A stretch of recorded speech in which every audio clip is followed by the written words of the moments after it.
নওগাঁয় বজ্রপাত প্রতিরোধ এবং পরিবেশের ভারসাম্য রক্ষায় ব্যতিক্রমে উদ্যোগ নিয়েছে স্কয়ার ফার্মাসিউটিক্যালস পিএলসি। প্রতিষ্ঠানটির ক্রপ কেয়ার ডিভিশনের বাস্তবায়নে নওগাঁ সদর উপজেলার শিকারপুর ইউপির হাঁসাইগাড়ি সংযোগ সড়কে ৫০০টি তালগাছের চারা রোপণ করা হয়েছে। মঙ্গলবার ১২ আগস্ট সকাল ১০টায় এই শিকারপুর ইউপির হাঁসাইগাড়ির রাস্তার দুপাশে তালগাছ রোপণ কর্মসূচির উদ্বোধন করেন নওগাঁ জেলা উপপরিচালক মোহাম্মদ আবুল কালাম আজাদ।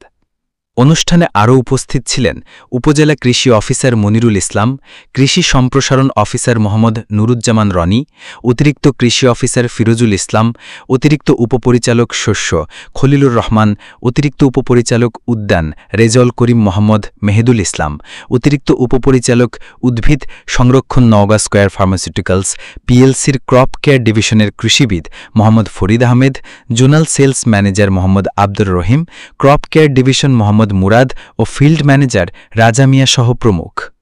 অনুষ্ঠানস্থলে আয়োজিত এক সংক্ষিপ্ত আলোচনায় বক্তারা বলেন, তালগাছ বজ্রপাত নিরোধে একটি প্রাকৃতিক ও কার্যকরী উপাদান হিসেবে কাজ করে। চারাগুলো বড় হলে এটি বজ্রপাত প্রতিরোধে সহায়ক হবে, পাশাপাশি সড়কের সৌন্দর্য বৃদ্ধি পাবে এবং পরিবেশের ভারসাম্য রক্ষায় গুরুত্বপূর্ণ ভূমিকা রাখবে।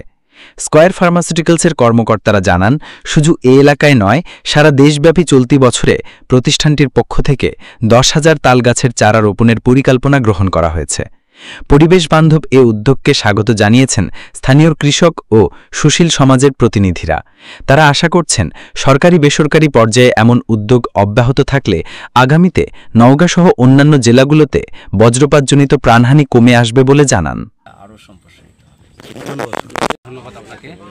Square pharmaceuticals PLC crop care division, আপনারা জানেন যে বাংলাদেশের মানুষের আস্থা এবং ভালোবাসার জায়গাটা হচ্ছে স্কয়ার। সেই স্কয়ারের কোম্পানির পক্ষ থেকে আমরা সারা দেশব্যাপী এই বৃক্ষরোপণ, বিশেষ করে কৃষক পর্যায়ে যারা সবচেয়ে বেশি ক্ষতিগ্রস্ত হয় তাদের সেফটির কথা চিন্তা করে, তাদের নিরাপত্তার কথা চিন্তা করে আমরা তালগাছ রোপণ করে যাচ্ছি। আমরা সারা দেশব্যাপী বিভিন্ন ডিস্ট্রিক্টেই ইতিমধ্যেই রোপণ করা হচ্ছে এবং এটা একটা চলমান প্রক্রিয়া, এটা প্রতি বৎসরই চলবে।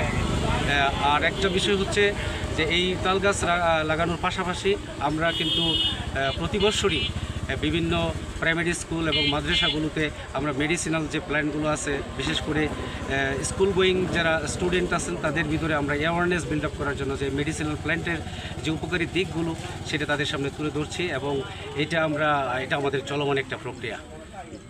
এটা আমরা বিগত ৩-৪ বছর যাবৎ রোপণ করে আসছি এবং শুধু মেডিসিনাল প্লান্ট নয়, আমরা যেগুলো ইন্ডিজিনাস ভ্যারাইটি ফলের যেগুলো বাংলাদেশ থেকে বিলুপ্ত হয়ে যাচ্ছে সেইগুলো কিন্তু আমরা প্রতি বছরই কৃষকদের মাঝে বিনামূল্য দিচ্ছি এবং ওনারা এই যে উদ্যোগটা যে আপনার ইন্ডিজিনাস যেগুলো বিলুপ্ত হয়ে যাচ্ছে এটা যেন জীবিত থাকে, এটা যেন যুগের পর যুগ চলতে থাকে, বাংলাদেশে টিকে থাকে, এই জন্য আমরা কৃষকদের মাঝে এটা দিয়ে যাচ্ছি এবং এটা প্রতি বছরই আমরা দিয়ে যাচ্ছি।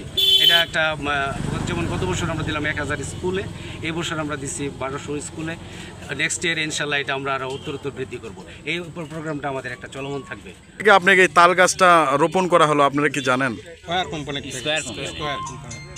এই জন্য আমরা একান্তভাবে খুব ভালো লাগছে, যার উপর না এরকম খুশি। সব গাছগাছালি দেখে শুনে রাখবো, আমরা এই গাছগাছালি দেখে শুনে রাখবো বা ক্ষতিগ্রস্ত না হয় আমরা যত ভালোভাবে রাখতে পারি, এটা আমাদের আশা আকাঙ্ক্ষিত।